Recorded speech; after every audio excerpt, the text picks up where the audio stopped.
Motor system examination में हम लोग असेसमेंट के लिए मेजर 7 पॉइंट देखने वाले हैं। सबसे हमारा पहला पॉइंट होगा न्यूट्रिशन ऑफ द मसल, कि मसल का न्यूट्रिशन कैसा है, उसका बल्क कैसा है।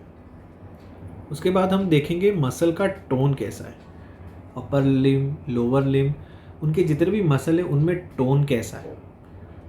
रेस्टिंग कंडीशन में भी मसल में एक सस्टेन स्टेट ऑफ कॉन्ट्रैक्शन मिलता है, स्लाइड अमाउंट, तो हम वो देखेंगे कि कितना मसल टोन है। उसके बाद हम लोग देखने वाले हैं पावर ऑफ मसल, मसल में कितनी स्ट्रेंथ है। फिर हम लोग क्या देखेंगे, हमारा फोर्थ पॉइंट क्या होगा, कोऑर्डिनेशन ऑफ वॉलंटरी मूवमेंट्स, उनमें कोऑर्डिनेशन कैसा है वो देखेंगे। फिर मेजर पार्ट आता है मोटर सिस्टम एग्जामिनेशन में रिफ्लेक्सेस, बट ये प्रैक्टिकल में हम इसको इंक्लूड नहीं करेंगे, हम इसको नेक्स्ट प्रैक्टिकल में इंक्लूड करेंगे। फिर हमारा रहेगा गेट, मतलब कि बैलेंस, वॉकिंग कैसा है पेशेंट में। एंड लास्ट हम देखेंगे कि कुछ एबनॉर्मल या तो इनवॉलेंटरी टाइप ऑफ मूवमेंट तो नहीं है ना, वो हम लोग डिटेक्ट करेंगे। तो हम सबसे पहली चीज़ क्या हम नोटिस करेंगे, उसका ग्रॉस मस्कुलर मूवमेंट कैसा है, क्या वो बैठ सकता है, क्या वो चल सकता है, वो बेड में से खड़ा हो सकता है या नहीं, उसके जितने भी लिम्स हैं उनको वो मूव कर पाता है या नहीं, ये सारी चीज़ें हमें देखनी पड़ती है। रेंज ऑफ मूवमेंट भी देखना पड़ता है, बॉडी में जो भी प्रिंसिपल मसल्स हैं या तो ग्रुप ऑफ मसल्स हैं उनकी स्ट्रेंथ कितनी है वो हमें नोटिस करनी है।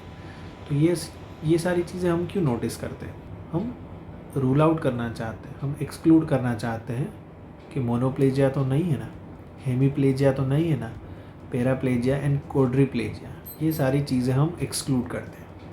तो अब ये सारी चीज़ें क्या है, तो मोनोप्लेजिया क्या है, मोनोप्लेजिया क्या है, it is a paralysis of a single area of the body, most typically one limb. अगर मैं यहाँ पे ड्रॉ करूँ तो अगर इतने एरिया में अगर ये लिम इन्वॉल्व है तो मैं इसको मोनोप्लेजिया बोलूँगा, ठीक है। बहुत सारे ऐसे कॉजेज़ होते हैं, स्ट्रोक्स होते हैं, ट्यूमर होते हैं, अगर नर्व डैमेज हो गया तो एक्सेट्रा। अब हेमीप्लेजिया क्या है, अब हेमीप्लेजिया में क्या होता है, same side of the body का जो भी आर्म और जो पूरा लेग है अगर इन्वॉल्व होता है तो हम उसको हेमीप्लेजिया बोलते हैं। इसमें भी बहुत है कि इनकम्प्लीट, अगर स्पाइनल कॉर्ड इंजरी है तो, ब्रेन इंजरी है तो, सेरेब्रल पाल्सी है तो उसमें हेमीप्लेजिया होता है। फिर पैराप्लेजिया क्या है, पैराप्लेजिया में मतलब क्या, बिलो वेस्ट दोनों ही, both the legs are involved, इस टाइप के पैरालिसिस को हम लोग क्या बोलते हैं, पैराप्लेजिया, दोनों लेग्स भी इन्वॉल्व हो गए और हिप भी इन्वॉल्व हो गया। फिर आता है क्वाड्रिप्लेजिया, क्वाड्रिप्लेजिया में क्या होता है, उसको हम कभी कभार टेट्राप्लेजिया भी बोलते हैं। तो इसमें क्या होता है, paralysis below the neck area, पूरा जितना भी नेक के नीचे का पूरा एरिया है जिसमें ऑल 4 लिम्स भी आ गए और पूरा टोर्सो, पूरा बॉडी नेक के नीचे का, तो ये पूरा अफेक्ट होता है। तो सब्जेक्ट में अगर कहीं पे भी मोनोप्लेजिया, हेमीप्लेजिया, पैराप्लेजिया, क्वाड्रिप्लेजिया है तो हमें ये डिटेक्ट हो जाएगा, हमें ये नोटिस हो जाएगा। First point, bulk of muscles, या हम न्यूट्रिशन देख रहे हैं मसल का कैसा है। So this is estimated by the inspection and palpation, दोनों चीज़ें करनी पड़ेगी, मसल को इंस्पेक्ट भी करना पड़ेगा और उसको पाल्पेट भी करना पड़ेगा। और हम क्या करेंगे इसमें कि जो भी सर्कमफरेंस रहेगा, जो भी मसल है वहाँ का, उसका हम सर्कमफरेंस मेजर करेंगे। तो हम वो कहाँ कहाँ पे करेंगे, तो हम करेंगे आर्म, फोरआर्म पे और लोअर लिम्ब में थाई एंड लेग एरिया में।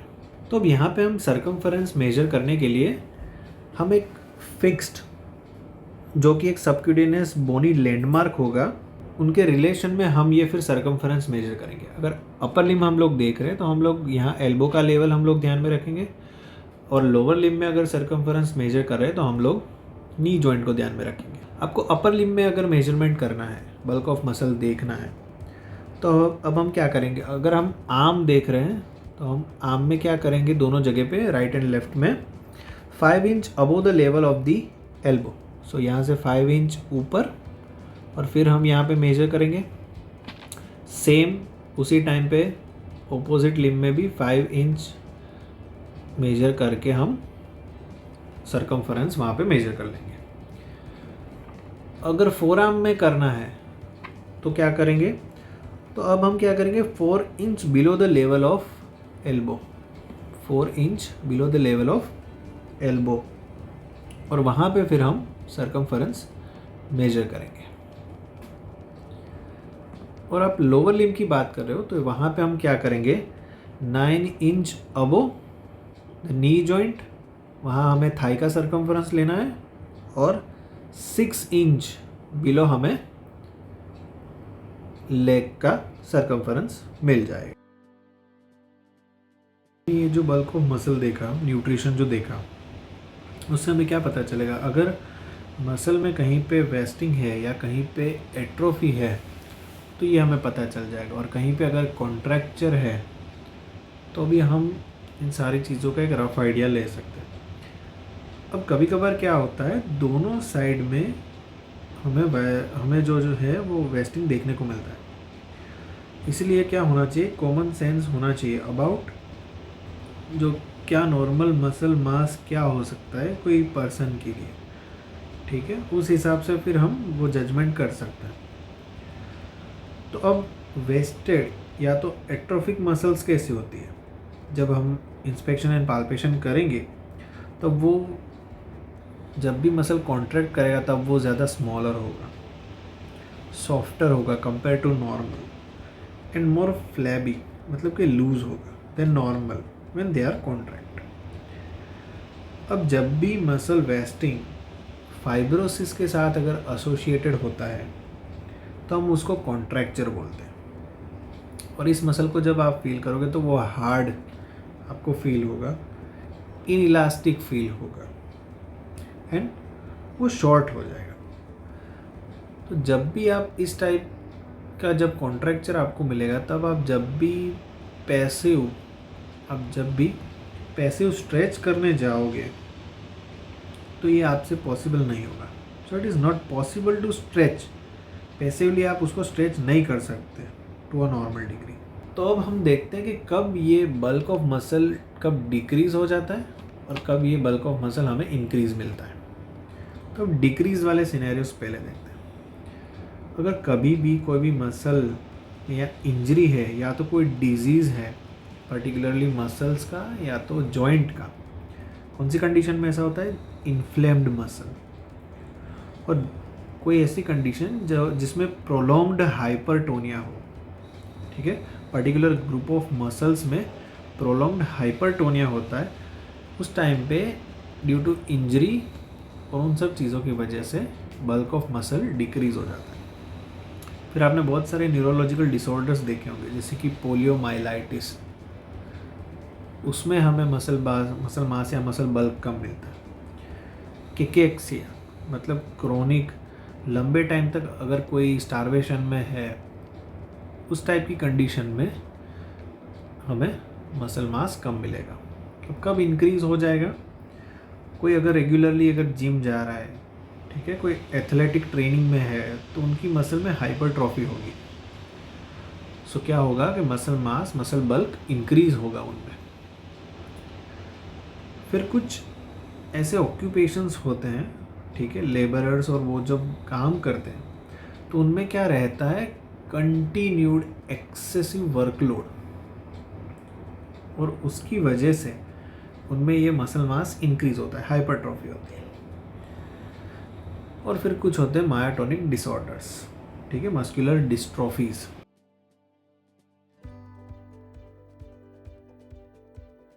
तो हमारा सेकंड पॉइंट है मसल टोन। अब सबसे पहले मसल टोन का डेफिनेशन क्या है, तो उसमें क्या होता है कि कुछ सर्टेन अमाउंट ऑफ टेंशन, जो कि हमारा रेस्टिंग जो मसल होता है उसमें सर्टेन अमाउंट ऑफ टेंशन रहता है, और वो क्यों जनरेट होता है, क्योंकि मसल के अंदर लो फ्रीक्वेंसी एसिंक्रोनस डिस्चार्ज होता रहता है गामा मोटर न्यूरॉन से। और उसकी वजह से क्या होता है कि एक रेजिस्टेंस जनरेट होता है मसल में। क्या जनरेट होता है? रेजिस्टेंस जनरेट होता है मसल के अंदर। और वो मसल, ये रेजिस्टेंस किस चीज़ के लिए होता है? तो मसल को अगर आप स्ट्रेच करते हो, या तो उसका अगर आप लेंथ बढ़ाना चाहते हो, पैसिवली अगर आप बढ़ाते हो, तो उस टाइम पे एक स्लाइड रेजिस्टेंस जो प्रोड्यूस होता है, ये वही रेजिस्टेंस है। तो रेस्टिंग मसल के अंदर ये low frequency asynchronous gamma motor neuron के डिस्चार्ज की वजह से एक स्टेट ऑफ पार्शियल कॉन्ट्रैक्शन जैसा रहता है, partial tetanus type of condition रहती है, जो कि स्ट्रेच या तो मसल की लेंथ अगर बढ़ती है उसके अगेंस्ट में एक रेजिस्टेंस प्रोड्यूस करता है। उसी को हम लोग बोलते हैं मसल टोन। तो रेस्टिंग मसल के अंदर एक टोन रहता है, ठीक है। इसको आप पार्शियल टिटेनस या तो आप फिजियोलॉजिकल टिटेनस भी बोल सकते हो, ठीक है। और ये किस पे डिपेंड करता है? तो जो भी हमारा पूरा जो स्ट्रेच रिफ्लेक्स है उसकी इंटीग्रिटी ये दिखाता है। अगर वो ठीक है तो मसल का टोन ठीक है। अब ये मसल टोन को हम असेस कैसे करते हैं? असेस कैसे करेंगे? तो क्लिनिकली अब जब भी मसल टोन को असेस करना है, तो जो भी हमारे मसल्स हैं हम उनको पैसिवली मूव करेंगे, ठीक है। उनके जितने भी जॉइंट्स है, वेरियस जॉइंट्स, उनको हम ध्यान में रख के हम उनको पैसिवली मूव करेंगे, ठीक है। और मसल जो भी रेजिस्टेंस दिखाएगा उसको हमें फील करना है, ठीक है। तो सिंपल हो गया। पैसिवली अगर मूव करेंगे मसल को, और उस टाइम पे मसल जो भी रेजिस्टेंस दिखा रहा है हमें उसको फील करना है। और हम इसमें से कंक्लूजन निकालेंगे कि ये रेजिस्टेंस अगर नॉर्मल है, ये रेजिस्टेंस बहुत कम था, या रेजिस्टेंस बहुत ज़्यादा था। बट इसके लिए बहुत सारा एक्सपीरियंस चाहिए ये डिटेक्ट करने के लिए।